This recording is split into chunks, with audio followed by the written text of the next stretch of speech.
Hoje nós iremos tratar de transtornos psíquicos que levam aos conflitos e causam, na maioria das vezes, os divórcios.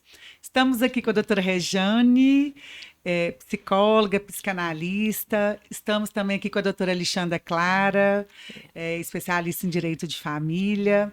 E vamos tratar de um assunto muito importante, porque é o que vem ao nosso consultório com frequência, né? Sim. Que são casos, né, de divórcios com narcisistas, borderlines, bipolares. Porque no momento que a gente está fazendo o divórcio, dentro deste processo, o que a gente observa? Os transtornos de personalidade. E são eles que vêm causando o divórcio. E até mesmo esses transtornos de personalidade, eles dificultam muito na celebração de acordo. Então, o porquê que às vezes um processo de divórcio demanda tanto tempo de uma tramitação judicial que poderia ser resumido? Porque são conflitos psíquicos que são causados em virtude da personalidade desenvolvida. Então, eu acho que entre, né, o nosso projeto para 2024, que são as realizações de podcasts, para estar esclarecendo as pessoas, não só do trabalho desenvolvido pelo escritório, mas também do que leva no dia a dia, como identificar se vive ou não num relacionamento abusivo e tudo mais, nós vamos conversar com você hoje. Seja muito bem-vinda, Regiane. Obrigada, doutora Alexandra. Obrigada, doutora Laura, pelo convite. Bom, da minha experiência clínica, né, o que mais causa conflitos nas relações de casal é o transtorno de personalidade paranoide e o transtorno de personalidade narcisista. Por isso, essa dificuldade de fazer acordos. Então, vamos lá. Primeiro, Rejane, como é, então, um divórcio com um narcisista? Primeiro, vamos definir quais são, assim, como identificar um perfil narcisista na pessoa. Então, vamos começar. Então, como é o namoro com o narcisista? Isso, é o primeiro passo. Como identificar? Como identificar? Muitas vezes as pessoas pensam que o narcisista ele vai chegar falando da grandiosidade dele. Não, tem narcisista que é sutil, né? Mas ele tem uma urgência de ter um self, um eu muito grandioso. Então, quando você encontra um narcisista, o seu eu também fica grandioso. Porque ele tem um funcionamento que é de idealização. Então, vamos supor, tem mulheres narcisistas e homens narcisistas, tá? Então, vamos supor que um homem narcisista encontrou com uma mulher de outra estrutura psíquica, tá? Uma mulher mais passiva. Então, ele vai idealizá-la. Ele vai colocá-la num pedestal. E por que ele faz isso? Porque ele empresta essa grandiosidade dele a outra pessoa, para ela ser incorporada no eu dele. Então, vamos supor que eles casaram, né? Ele idealizou muita mulher, ela se sentiu muito bem, porque, né, teve a autoestima reforçada, mas, de repente... Tem a validação, então, no caso, fica sempre validar. Quando isso quebra, porque é automático, né? A idealização vem em sequência à desvalorização, essa mulher cai. E aí porque, ela não verdade, vale mais nada. Ela não consegue se manter nesse lugar porque ela não é narcisista. Não, porque é impossível. Porque, na realidade, o narcisista, a gente tem a impressão, se você vê os coaches narcisistas, né, que tem assim uma persuasão, um eu grandioso, eles são fortes, são capazes, né? Enquanto casal de coach, então, é maravilhoso, né? Você vê aquilo ali, você fica impressionado.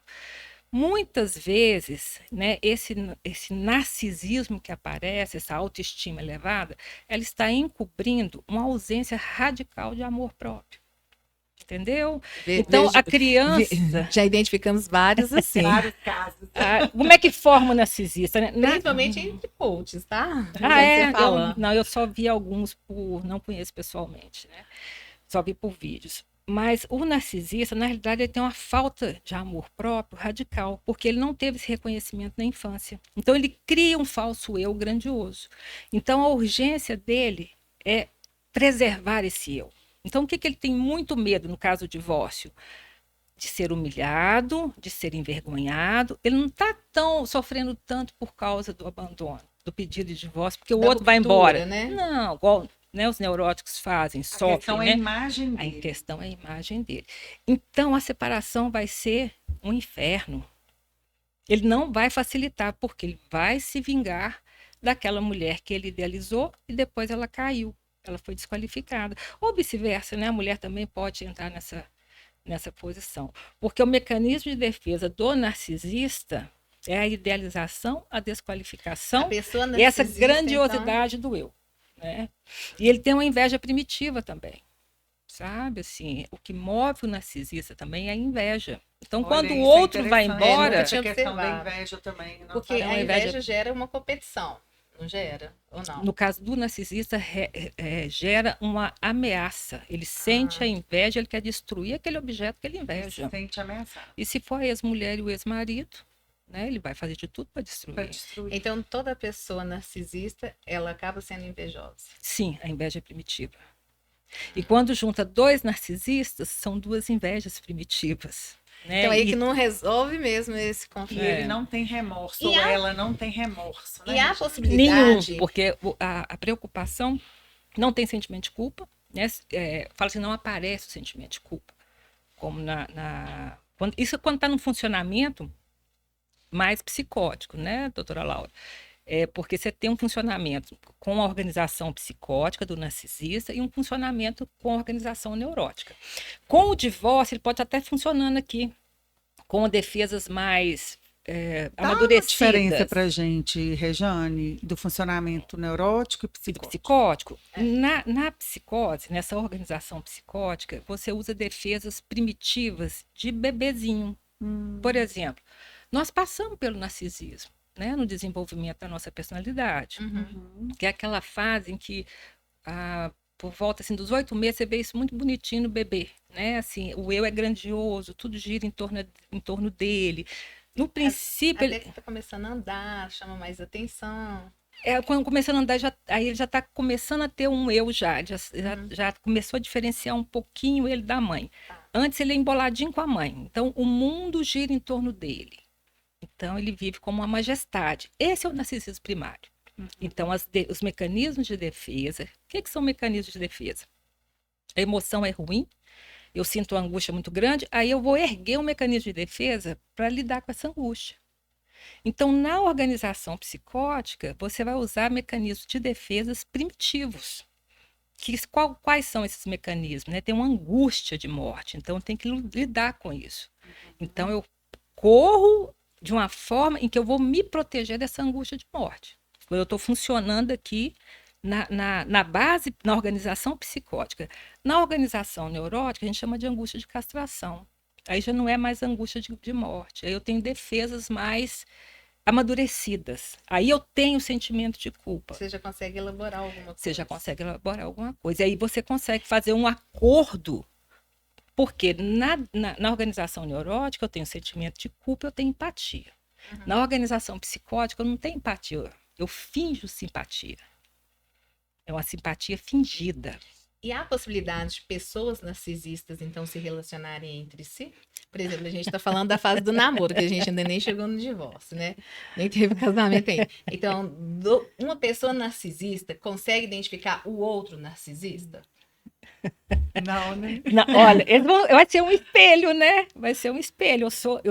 Consegue, forma-se casais narcisistas, que eu te falei dos coaches, né? Formam os casais narcisistas como formam os casais paranoides.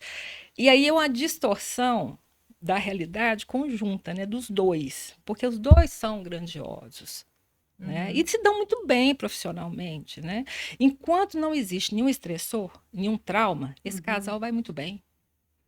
Socialmente ele vai muito bem, eles vão ganhar dinheiro, eles vão ganhar visibilidade, são promissores, vão vender muitos cursos, que você vai ficar morrendo de inveja daquela grandiosidade que ele tem. Todo mundo queria ter um relacionamento igual, né? Perfeito, né? Bem que meu não é assim, né? Que homem maravilhoso, aquele homem narcisista que tem uma autoestima elevadíssima. Enquanto não mulher maravilhosa também. Também. Não é tão comum, tá? Mas quando forma o casal, né, e não havendo nenhum estressor, eles vão levando esse casamento, né, vão tendo sucesso. Aí tem que ver cada um é cada um e tem a história de vida de cada um, os traumas também, né? E o paranoide? Na minha clínica, eu acho o paranoide muito mais complicado. É mesmo? Olha, porque é muito interessante a gente estar trazendo isso, porque hoje muito se fala em relacionamentos abusivos, e aí geralmente as pessoas estão ligando abusivo com narcisismo. Narcisista. Então, Verdade. não necessariamente. Não E é bom a gente necessariamente. deixar claro aqui que o direito de família ele é interligado com a psicologia, né? Sim, Então, esse episódio de hoje é muito importante e vamos trazer mais, né, futuramente, porque a gente tem que lidar, a gente tem que entender, né? é. Nós, como O profissionais do psique, direito, nós temos que entender até para conduzir ali aquele processo e até, às vezes, sim, até orientar, né, os nossos clientes a procurar uma ajuda, né? Então, isso também é muito importante para as pessoas que estão nos assistindo. Às vezes, elas estão inseridas num relacionamento abusivo e talvez com perfis que nós estamos trazendo aqui hoje. às vezes elas têm esse perfil e não sabem identificar e colocam o outro em um relacionamento abusivo. Sim, Interessante que você Sabe o falou. que é? Sabe o que eu acho que é interessante antes da gente perder? O direito ele é interligado, e tanto é que nós temos uma disciplina do curso, que é a psicologia.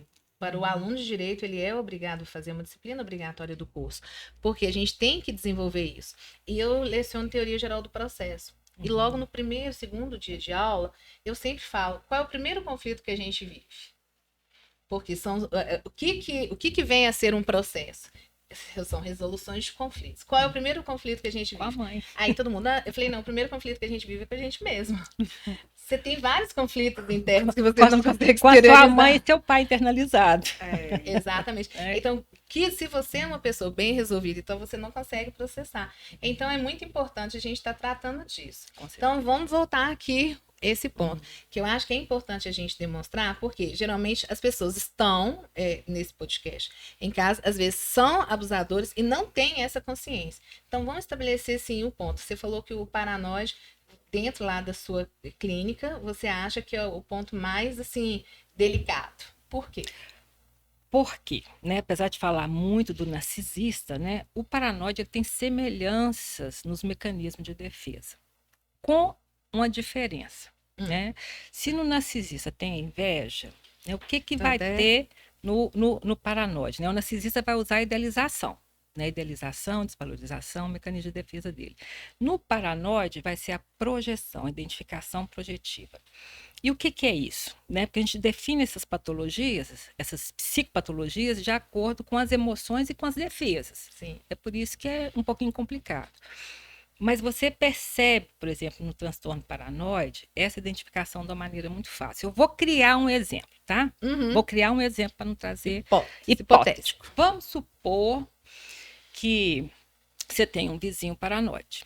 Vamos colocar uma vizinha paranoide, tá? Sua vizinha. E ela começa aquela fantasia de que você faz macumba para ela. Aí, para ela se defender, ela vai lá e coloca alguma plantinha na porta de casa, ou coloca na sua porta alguma poçãozinha, né, alguma misturinha, e ela fica naquela coisa, né, estão fazendo alguma coisa para mim, e ela vai se proteger. E o que ela faz? Quando ela vê alguma coisa diferente, ela vai chamar o síndico e falar, olha, fulano está fazendo macumba para mim.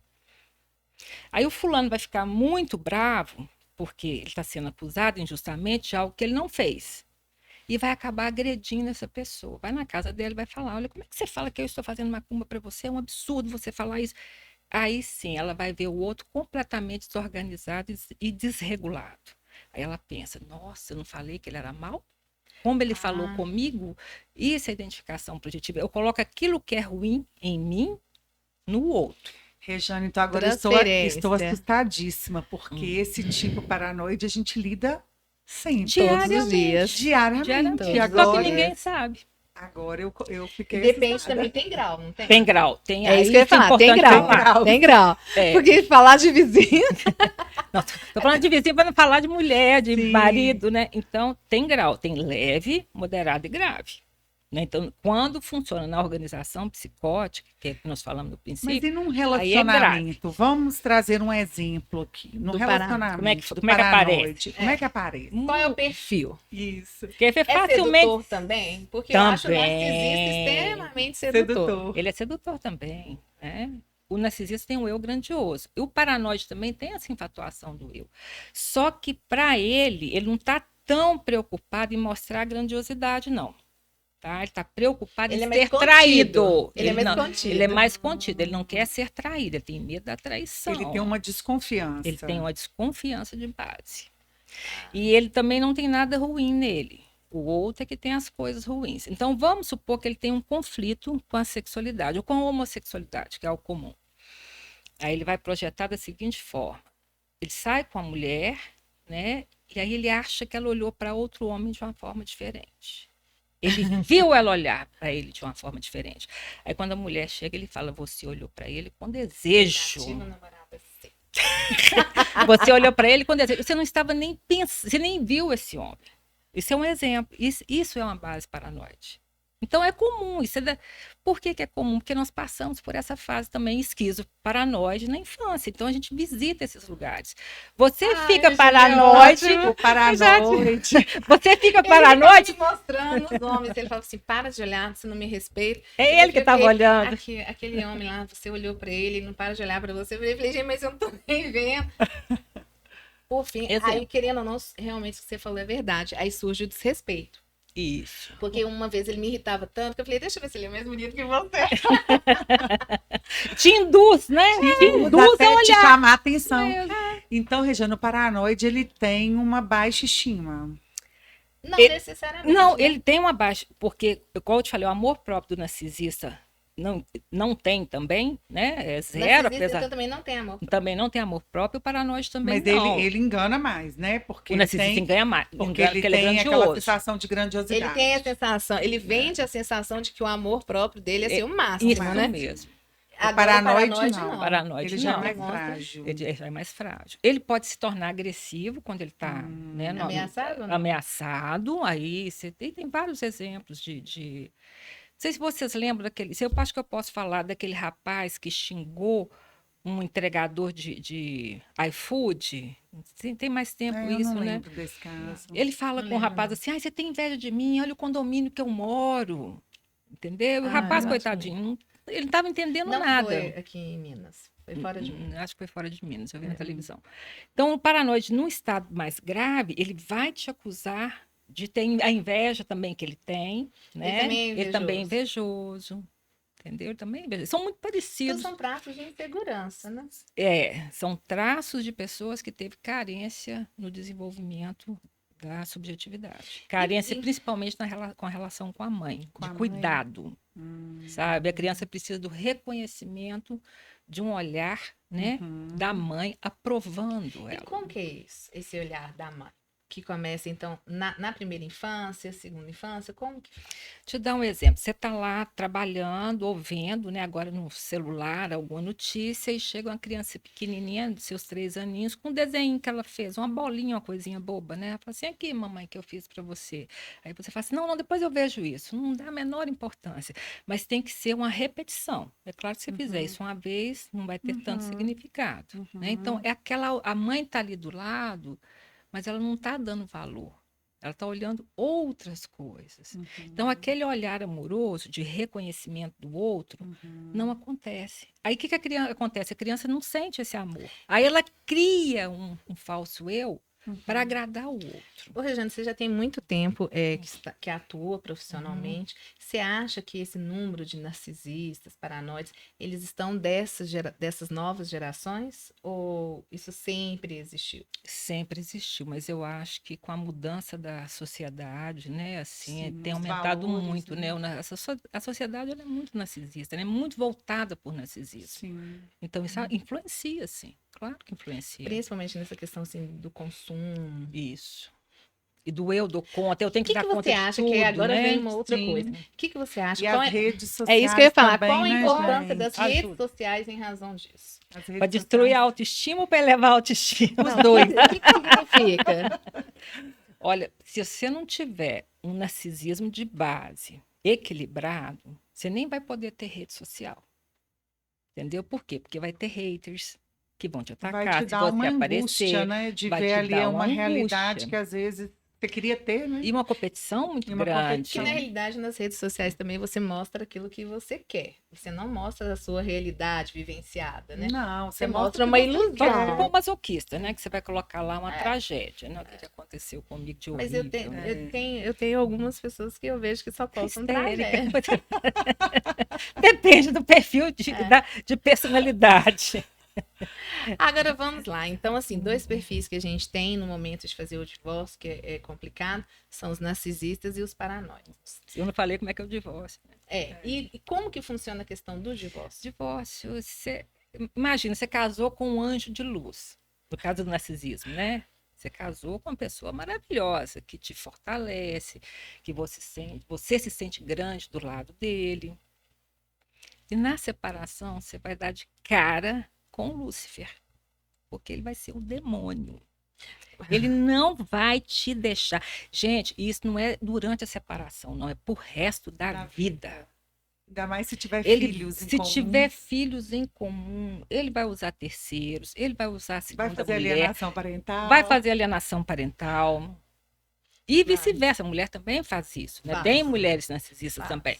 Então, ela também faz isso. E, geralmente, o que é triste nesses casos é que é difícil o casamento de dois narcisistas, como nós falamos. O narcisista, geralmente, ele escolhe uma pessoa virtuosa. Entendeu? Para enriquecer o eu dele. Então, isso aí ele vai querer destruir na separação. Tem um reality. E ele Que a gente não usa- pode e ele falar. usa geralmente o quê? A violência moral, né, Alexandre? Esse reality é exatamente sobre isso, para você, assim, de escolhas de relacionamentos, tá certo? E você vê que o narcisista, ele escolheu, assim, e você não vê a pessoa. Então você escolhe, né, assim, às cegas.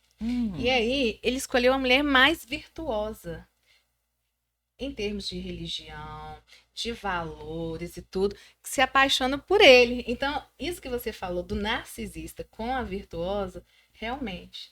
E é sempre assim, a pessoa que se entrega, que se dedica, tá todo mundo vendo ali, identificando, como a gente fala popularmente, a cara do golpe. E ela ali acreditando no que ele fala, que não é verdade, tudo. Isso demora anos. Isso é porque se ele vê. enxerga nessa virtude da outra pessoa uma idealização Isso, Laura. para ele? Isso. Ele enxerga. Isso não é consciente, tá? A maioria desses mecanismos a maioria não, os mecanismos de defesa são todos inconscientes. Você faz sem ter consciência daquilo. Mas, naturalmente, ele não tem que ter um eu grandioso. Sim. Ele não tem que brilhar como o sol. Tem. Então, ele não vai escolher uma pessoa Que não seja desqualificada, virtuosa. que não seja virtuosa. Ele vai escolher uma mulher que tenha uma profissão, que seja virtuosa, que vai acrescentar ao eu dele essa grandiosidade. Agora, você imagina se essa mulher pede divórcio. Ela está Agora- rompendo com a imagem dele. Então, ele vai destruí-la. É por isso que ele não está preocupado no que ela vai sofrer ou que os filhos vão sofrer. Ele está preocupado em manter a imagem dele. E a mulher Rejane, também, um narcisista, outro mesma tipo de coisa. transtorno de personalidade que a gente às vezes não vê com tanta frequência, mas eu acho importante você nos explicar e também para as pessoas que estão nos ouvindo sobre o borderline. É comum também o borderline ou tem vários tipos de graus, né, assim, do borderline? Mesma coisa. Tudo tem leve, moderado e grave. E grave. Né? São as psicopatologias. Você vai do funcionamento, vamos colocar assim, normal do borderline até um funcionamento grave. Né? Mas o borderline ele tem a angústia de separação. Ele tem uma angústia, vamos falar assim, já mais elaborada do que essa angústia de morte, né? Que eu falei da organização psicótica. Né? A angústia é diferente. Então, ele vai funcionar da seguinte forma. 880. Né? Ou ele ama demais, ou odeia demais. Tem uma agressividade, né? No borderline ele tem uma agressividade. De repente você está... Mas a agressividade em que ponto? Mesmo de Na violência relação... física ou não? De um controle? Não, de explosão das emoções. Então, tá. né, assim, você está tudo bem, e de repente algo... É aquele que a gente fala assim, nossa, fulano é É explosivo. Isso, é o explosivo. É de difícil convivência também. Aí, normalmente, o border também se associa a uma pessoa mais passiva, porque tem que ter paciência, né? Para lidar com essas E o emoções, isso é muito borderline, ele tem uma rápido. desconfiança também, não tem? Não. Ele não tem um ciúme Tem excessivo? ciúmes por causa da angústia da separação. Tem. Então, Ah, então, todos mas vão ter esse a angústia da ciúmes não é separação. porque ele está... Ele não Ele quer tem- ficar é ele só. não quer É ficar o medo só. de ficar Ah, só. ele não está desconfiando que o outro está traindo ele. Não, ele pode desconfiar. Aliás, o medo da traição, né, ele é comum a todos nós, né? Sim. Ninguém quer É ser o inerente ao terceiro ser humano. excluído, Sim, né? sim. Então, o É a border questão da tem rejeição, no caso. isso. Né? Ele tem sim esses ciúmes, porque ele morre de medo da separação. Tem pavor da separação. Porque é um eu tão frágil que precisa do outro. É mais uma fragilidade, sabe? Assim, vamos dizer, das defesas, do super-eu. É quase uma coisa assim, mais infantil mesmo. E a fase borderline, nós também passamos por ela.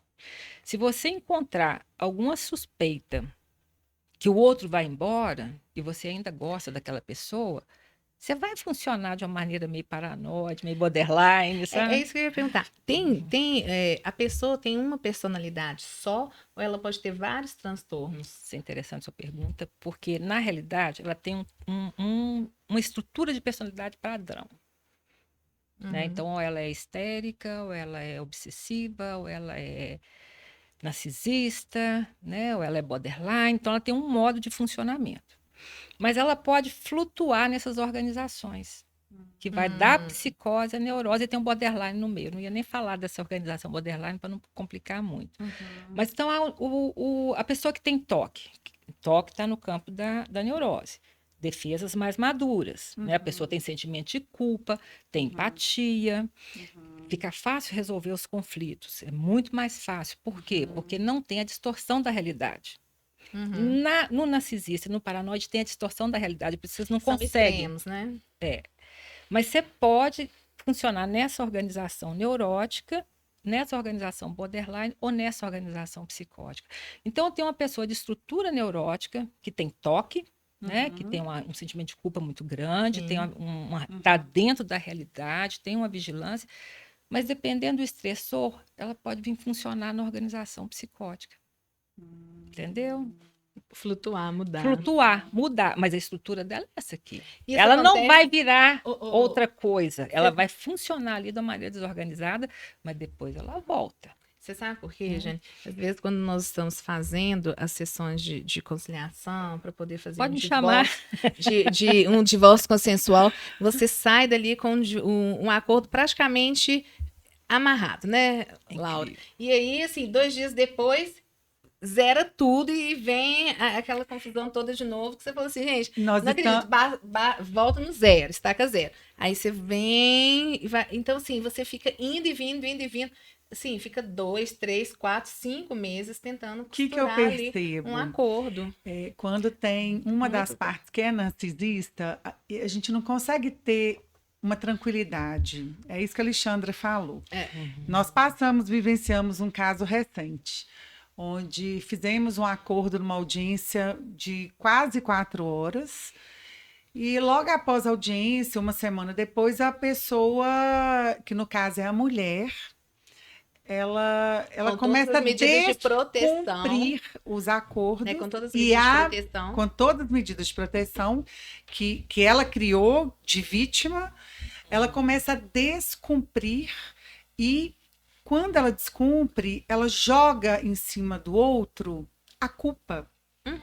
Né? Então, ela cria uma situação de conflito, joga a culpa no outro, entendeu? Essa é a identificação projetiva. Ela cria uma situação, né, que ela acha que o outro vai fazer com ela e antecipa isso jogando para o outro.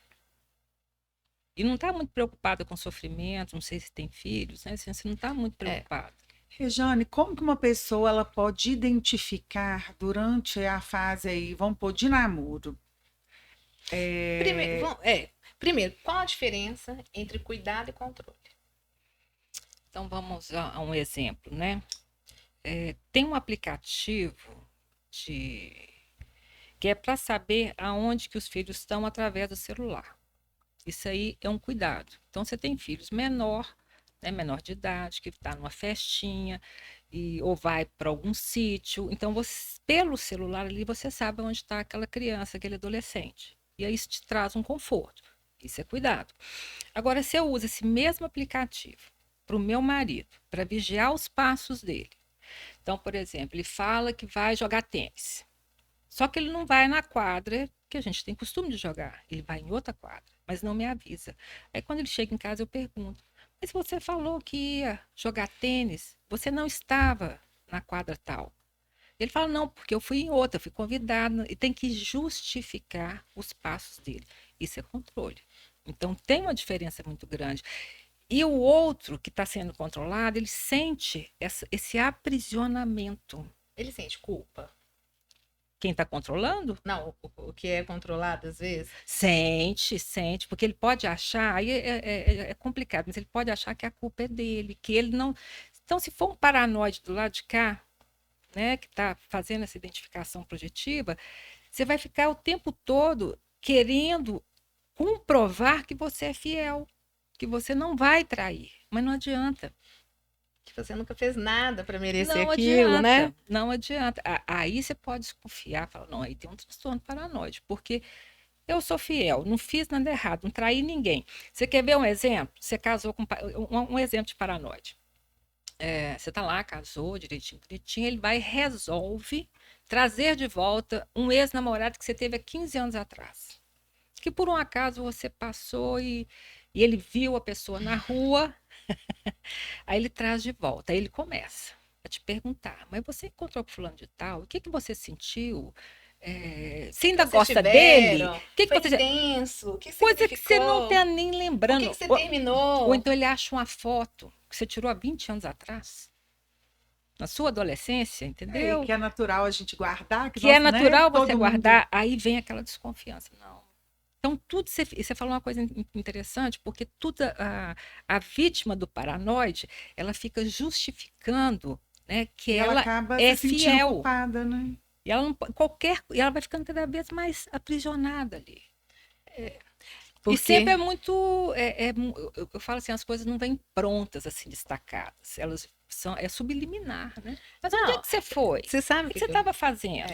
E a né? violência geralmente praticada, gente, ela é muito. Ela está descrita na Lei Maria da Penha, né? Que é a Sim, violência psicológica e a moral. Psicológica, né? Psicológica e moral. é. Mas sabe o que eu acho que é o mais importante? Às vezes é como o outro vê. Sabe, Regiane, eu fiz essa pergunta, eu vou te contar um exemplo. Aconteceu comigo. Eu tinha um namorado, né, uma época, e aí eu falei: o que você gosta de comer? Aí a gente fala: eu gosto disso, isso, isso. Aí a primeira vez a gente saiu para jantar, aí ele virou e falou assim: eu vou querer isso, para ela, isso, isso. Ele escolheu por você. Escolheu por mim.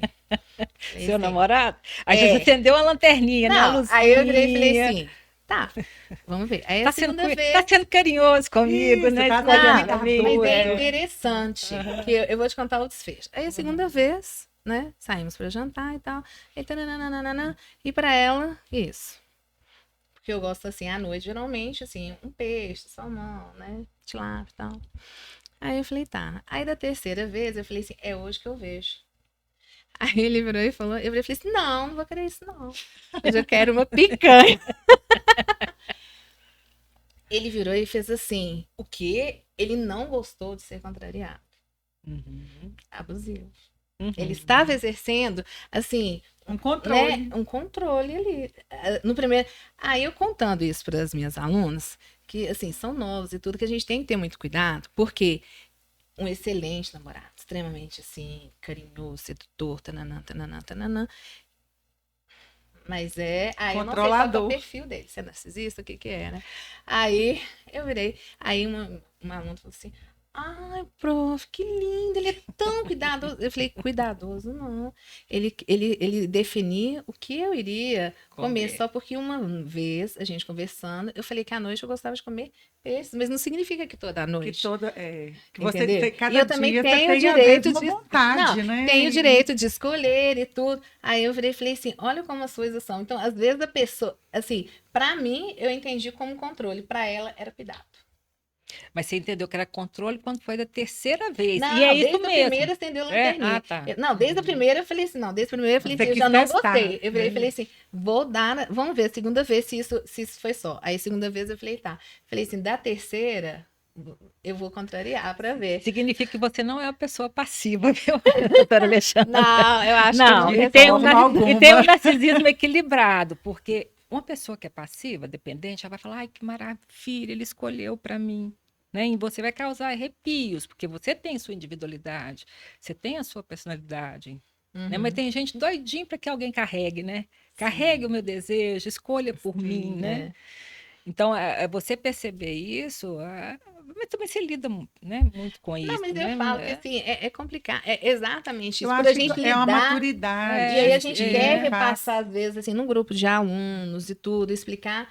E você vê que é o seguinte, as pessoas vivem e não. Eu tive casos assim de pessoas muito próximas a mim, está vivendo relacionamentos assim com Abusivos. narcisistas, e aí eu fico dando exemplos fictícios, dando exemplo da realidade que ela está vivendo, para ver se ela identificava ali e não entendia. Não, porque tem uma alienação.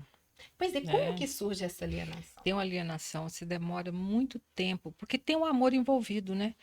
Quando, Nossa, isso é tão complicado. né? quando existe a união, né, no caso do narcisista, forma uma simbiose. Então, vamos dizer assim, os limites do eu, de quem está formando o casal, fica muito frágil. Tem uma. Porque o narcisista, ele precisa de alguém que Não posso- dependa dele. O narcisista precisa de alguém que ele possa inserir ao eu dele. Ah, tá. Porque Tem o que eu se dele é o mais encaixar. importante. Ele vai escolher alguém para ele inserir no eu dele. Né? E é uma pessoa, igual eu te falei, virtuosa, mas passivo-dependente. Porque Que se a pessoa. vai deixar ele fazer o que ele quiser. Justamente. Porque se você começar a brigar muito, a criar confusão, ele não vai querer ficar com você, não. Né? Ele quer ser satisfeito nessa necessidade dele. Então tem que ser uma pessoa passiva. E já o paranoide? Paranoide, aí é por isso que eu falo que é o mais complicado, né? Eu Porque- quero dar um outro exemplo. O paranoide é mais complicado, principalmente se ele for calado. Porque a pessoa não chega falando, olha, eu desconfio de você, eu acho. Ele não vai mostrando as fantasias paranoides dele. Por isso que é difícil o diagnóstico, porque ele é muito dentro da realidade. Sabe? Assim, isso é interessante. Ele funciona dentro da realidade. Então, por exemplo, ele teve um filho. Esse é um exemplo clássico, né, doutora Laura? Teve um filho. Ele pode suspeitar que o filho não é dele, porque ele tem essa fantasia de traição. Mas ele não falou nem para a mulher dele. Mas ele vai lá e leva, dá um jeito de fazer o DNA. Um caso desse. Entendeu? Assim, e a mulher só vai saber anos depois que ele desconfiava que ela traía, que o filho não era dele. Ele não chega falando. Sim. Aqui, olha só. Que aí vamos identificar perfil no dia a dia para a gente saber. Ai, seu marido é tão fofo. Ele te traz todos os dias no salão, todos os finais de semana no salão, né? No sábado, para você fazer cabelo e tudo, aqui com a gente. Ó, tem dia que ele até entra. Controle. E Fica lá aí? fora esperando. Tem dia que ele fica lá fora. Tem dia que ele Controle. entra. Fica Controle. batendo papo. Isso E toma aí? cuidado. Ele é paranoide, narcisista? Ele tá Qual? é porque esses traços podem aparecer em diversas outras. estruturas, né? Igual eu te falei, assim, o que vai definir o narcisista é o mecanismo de defesa que ele usa tá. e a inveja, que é as angústias primitivas. O paranoide é a projeção, a identificação projetiva. Então, esse controle, ele pode aparecer em qualquer estrutura. O obsessivo pode fazer esse controle. Ah, é? Ele pode fazer esse controle, porque o obsessivo também tem isso, né? Ele quer controlar tudo. E às vezes ele não tem a fantasia de traição, mas ele pode controlar pelo simples controle. Uhum. Ele quer ter o controle de tudo. Mas o que cabe às pessoas, né, como vítimas, né, desse controle, é colocar o perceber que limite. existe o controle e colocar limite. Não precisa você me buscar no salão. Colocar o limite. Eu vou ao salão. Eu vou e volto. Preservar a sua individualidade dentro do relacionamento. Principalmente na esfera psíquica. Na esfera né? psíquica. Porque independente, doutora Alexandra, de ser paranoide, narcisista, obsessivo, né? Todos que vão invadir, né, a sua realidade interna vai te fragilizar. Então, nesse encontro com o outro, pode servir para você crescer, né? Que pode servir para te levar a lugares obscuros. Rejane, então agora Sabe? uma colocação assim, que Então, isso é um risco, a gente tem que saber muito bem em se quem que a você gente vai coloca o associar. limite, tanto a mulher quanto o homem, se ele coloca o limite e o outro aceita esse limite, então Tudo bem, tudo bem. ótimo. Conseguiu fazer aquele controle e a relação vai Equilibra. seguir equilibrada, Isso, né? isso. Mas aí não aceita o controle, aí sim começam os conflitos, né? Mas se eu não aceito o controle, eu ter o controle sobre o outro, é porque tem alguma insegurança minha. Mas é uma realidade interna minha. Não significa que o outro vai me trair. É isso que a gente tem que entender. Porque o que acontece nos casais é pegar a realidade interna e jogar no outro. E jogar no outro. Né? Eu tenho medo de ser traído, começa a colocar no outro que ele está me traindo. Eugênia, essa questão é tão séria. Uma vez eu estava dando aula de pós-graduação e eu sou uma professora com um furor pedagógico, como eles falam. A aula termina 22h30, eu já estava dando 22h45 e eu lá falando, né? Aí, de repente, eu só vi a menina pegando e fazendo selfie comigo. Eu falei, gente, que é isso? Aí ela falou assim, não, professora, porque meu namorado quer saber onde que eu tô até agora. Eu falei que tava em aula. Meu Deus. E ele não acreditou. Aí eu virei, sou muito espontânea. Você sabe, né? Eu virei e falei assim, como se diz, cada um tem um namorado que merece, né? Aí eu virei e falei assim, meu namorado sabe que eu tô aqui. Aí eu peguei meu telefone e falei assim, vê se tem uma ligação dele. Quando terminar a aula, ou quando eu chegar em casa, é que eu ligo. Porque o apego é seguro. Aí eu brinco, virei e falei assim, agora eu tenho uma certeza, eu tô aqui. Agora, ele tem 4 horas que ele tá livre para fazer o que ele quiser. E eu vou ficar, aí eu falei, vou ficar preocupada em saber onde você tá, o que você tá fazendo. Falei assim, não vive assim não, não vive assim não. A não ser que tenha complicado. havido. O que acontece também nos casais é quando acontece uma traição, eu até falo isso, é possível superar uma traição. Pode acontecer, né? Com qualquer casal. Claro. E na traição, as pessoas começam a funcionar de uma maneira paranoide. Aí você fica vigilante. Mas você não Você pode pode ceder a desenvolver a isso. paranoia? Pode, você pode Ah. desenvolver a paranoia. E- Não a e- paranoia e deve clássica, ser muito comum esse patológica. desenvolvimento Por depois, isso que chama paranoide. Mas você fica meio assim, nossa, vai me trair, já me traiu uma vez, vai me trair entre de aspas, novo. você perdoa, mas no fundo o Isso. perdão é muito difícil, né? Um perdão nessa seara, É. né? Então você perdoa, você continua o relacionamento, mas você vigia, né? Mas você vigia. Isso tem um tempo. E cabe àquele que traiu, onde é que nós vamos parar, gente? De narcisismo a traição. Comprovar que mudou. Isso mesmo. É comprovar que mudou. Tá. Né? Que ele pode ser confiável. Confiável novamente. E eu já atendi casais onde houve traição, que funciona muito bem depois. É. Mas fica um tempo, aquele que foi traído, ele precisa muito do outro. Sabe, assim, o outro tem que dar provas mesmo.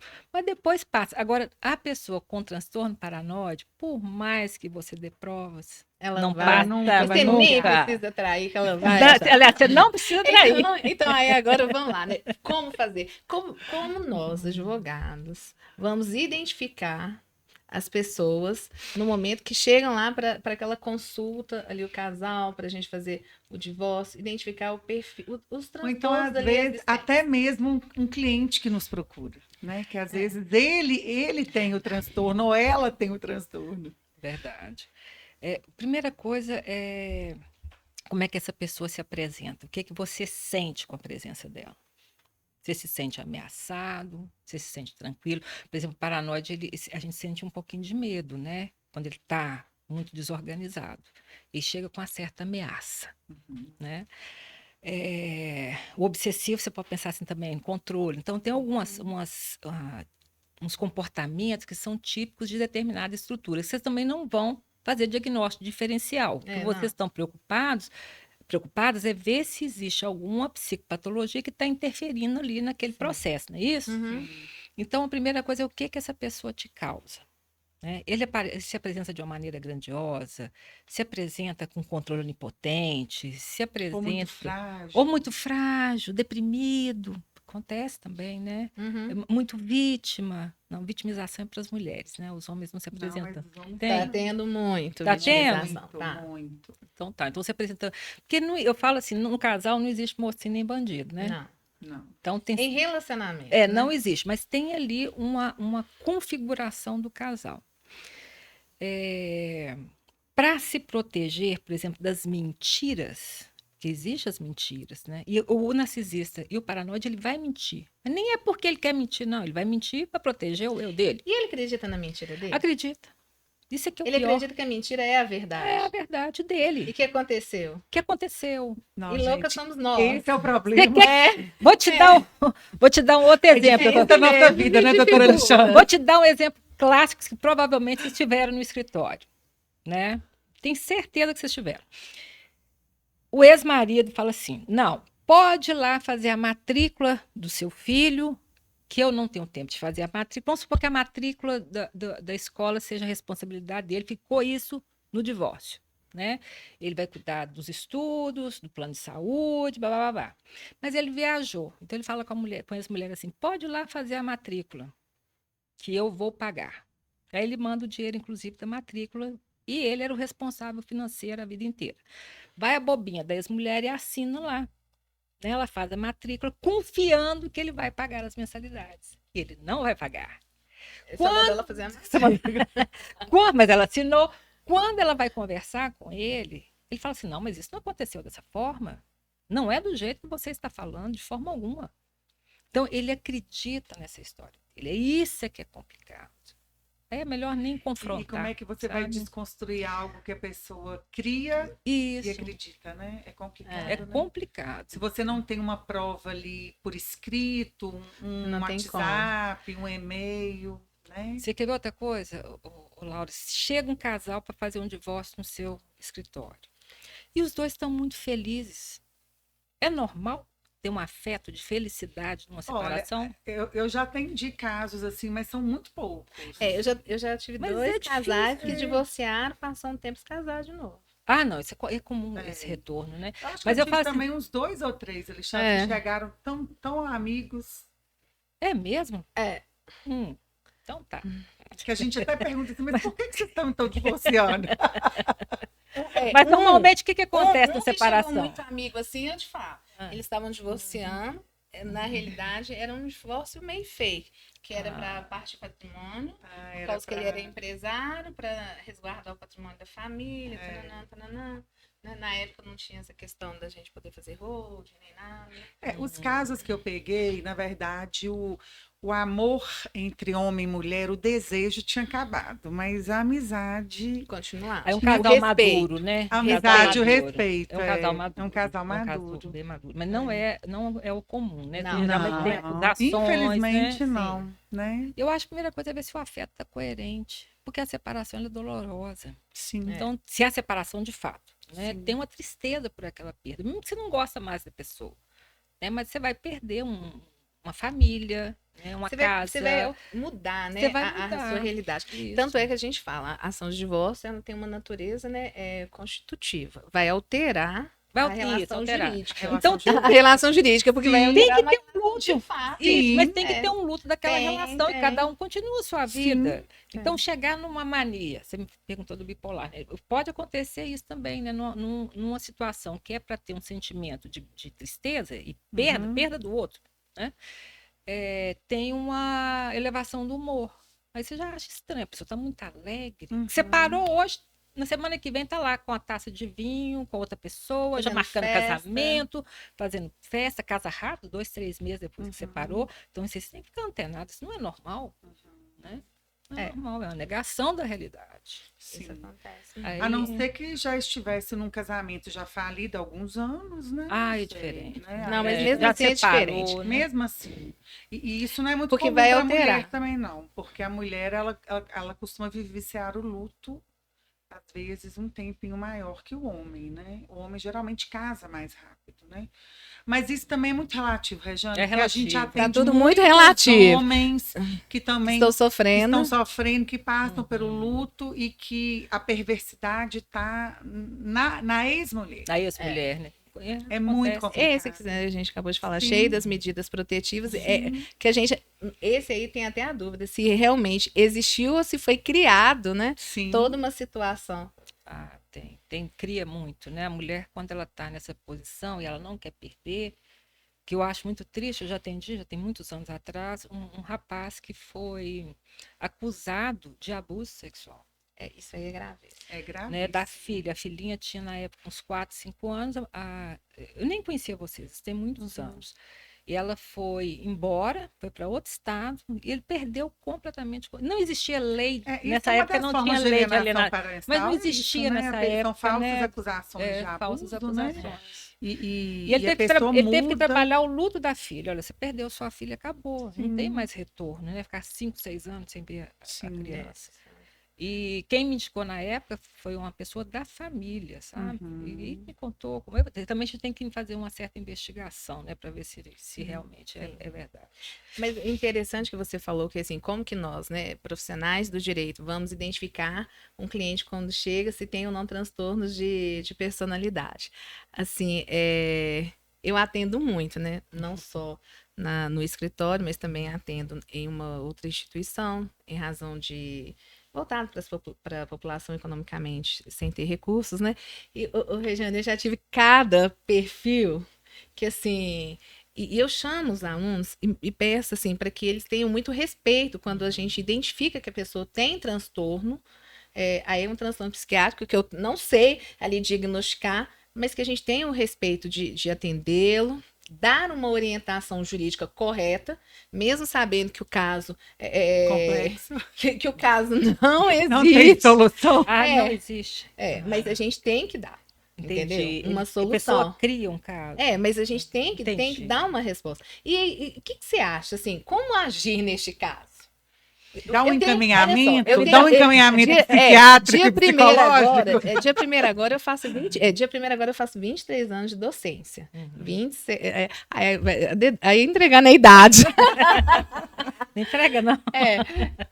Já 26 anos, já, né, de formada, que a gente exerce aí a advocacia e tudo. Então, assim, eu já vi de tudo. Como que a gente tem que lidar? Porque eu lido muito com respeito. Mas vamos supor que você atenda uma pessoa que tem a mesma organização psicótica, né? Tem uma estrutura de personalidade psicótica e alucina e cria realidades. Vai te procurar para se defender de algo que não existe, né?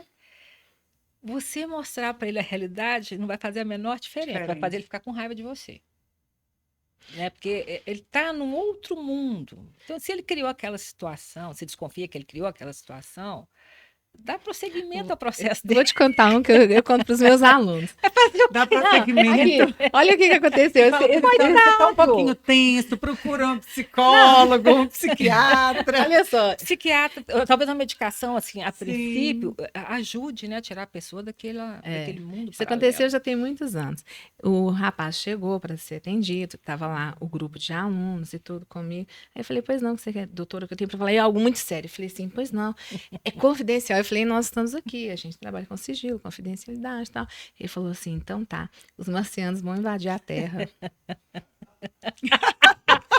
Aí, os meus alunos... Isso é mais grave do que eu imaginei. Os meus alunos olharam assim, eu dei aquela olhadinha assim, tipo assim, ninguém pode rir. Aí eu virei para ele e falei assim, verdade. Aí ele falou assim, eu falei assim, mas o que leva o senhor a acreditar nisso? Aí ele foi descrevendo e tudo. Eu falei assim, mas o senhor tem prova? Ele estava em surto. Porque no direito... Ele estava em surto. Aí eu falei, o senhor tem provas e tudo? Aí ele falou assim, eu não tenho. Aí ele já tinha ido no Ministério Público, na Defensoria. Das acusações, né? E chegou lá, né? Aí eu virei e falei assim, tá. Aí eu virei e falei assim, gente, como que eu vou dispensá-lo de um modo educado? Aí eu falei assim, mas por onde que eles vão invadir? Aí ele falou assim, por Caeté. Eu falei assim, olha, infelizmente a gente só pode atender a comarca de Belo Horizonte. Saída excelente. Aí ele falou assim, eu falei assim, nós vamos procurar. Regiane, ele falou assim, muito obrigada, muito obrigada. A senhora foi a única que parou, que me ouviu. Claro, tem que ouvir. Aí quando ele saiu, os meninos viraram e falaram assim, falei, aí eles riram e tudo. Eu falei assim, gente, ele tá em surto e tudo. Mas a gente tem que ter o respeito. Tem que ter o respeito. E no surto, você tem que secretariar. Não adianta você mostrar a realidade para a Não, pessoa. você fala assim, que Você tem que isso? tentar vou dar uma fazer saída. Isso. É isso? Você pode falar assim, olha, eu não posso entrar com esse processo porque o senhor não tem nenhuma prova. O senhor tem que trazer Você uma tem que trazer prova a prova. que os marcianos vão invadir. Mas você não pode falar com ele, olha, você está vivendo uma outra realidade, não é assim? Você Porque está em não surto. adianta. Posso. Agora, eu já tive casos, Mas legal o assim, respeito que você teve é. por ele, né? de já tive encaminhar pra outros que Caeté. assim, já tive outros que o transtorno era muito mais assim, que ele Agressivo, né? e ele foi falando e tal, aí eu virei e falei assim, pronto, cheguei, expliquei e tal, não, aí ele falou assim, ah, tá, eu virei e falei, olha, então, seu caso, infelizmente, ele não demanda nenhuma medida judicial. Não tem jeito, né? Aí ele olhou assim, eu virei e falei, não demanda. Ele falou assim, o que a senhora me recomenda? Eu falei assim, a nossa instituição, ela tem diversas clínicas de atendimento, igual nós estamos Dentre elas, aqui, psicológica. dentre elas. Aí eu falei, Rejane, aí ele virou e olhou assim pra mim, ele levou um susto. Eu virei e falei assim, porque vocês têm que trabalhar, é um conflito familiar. Taquei logo um conflito familiar para ele, mas não era. Ele tinha. Então, ele desenvolvia na cabeça dele conflitos que não existiam. Entendi. Entendeu?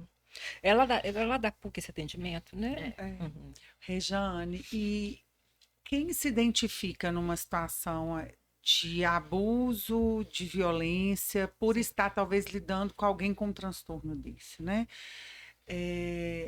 Que vamos supor que essa pessoa conseguiu sair do relacionamento. O que ela tem que fazer para ela não repetir os padrões, né?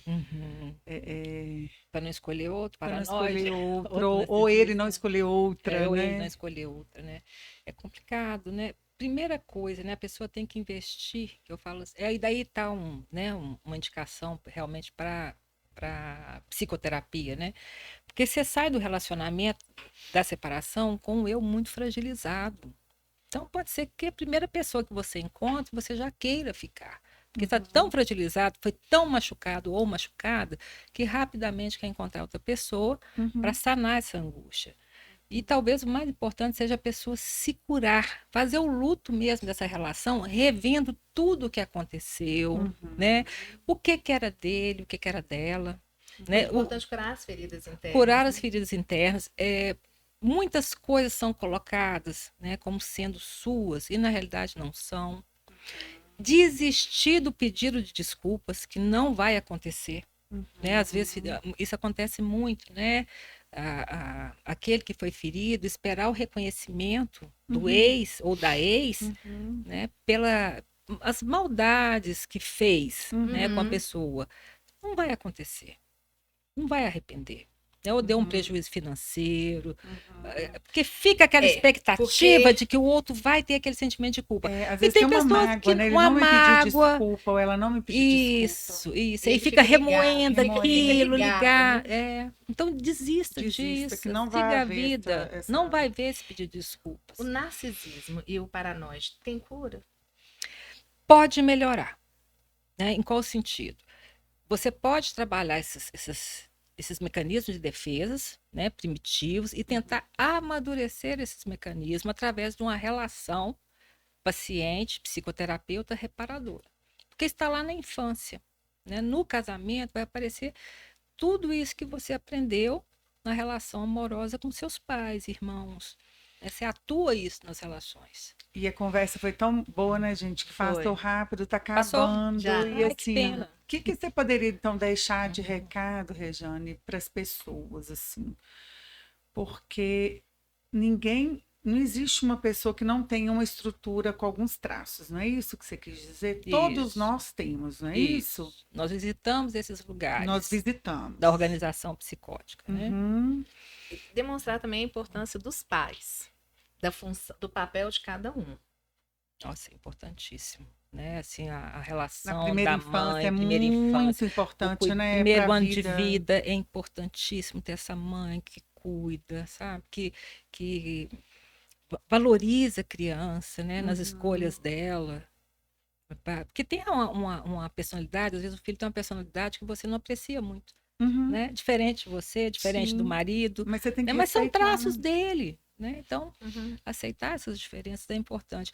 Porque aí se fica um adulto, se torna um adulto mais confiante, sem essas fragilidades, né, que vocês viram aí. E sempre buscar informação. muita Isso. leitura. Hoje tem muita, né, Sim. informação, né? E principalmente, você me falou assim, o que que você, né, É falaria? a sua mensagem. Tanto homens quanto mulheres, né, não se perder no amor, preservar, né, a sua identidade, aquilo que você gosta, e fazer uma negociação com o parceiro, com a parceira, mas não deixar ser abduzido, consumido pelo outro, achando que essa entrega total vai garantir a relação para o resto da E vida. uma felicidade. É. Não né? vai garantir. Né? Você vai se perder e o outro ainda não vai te querer.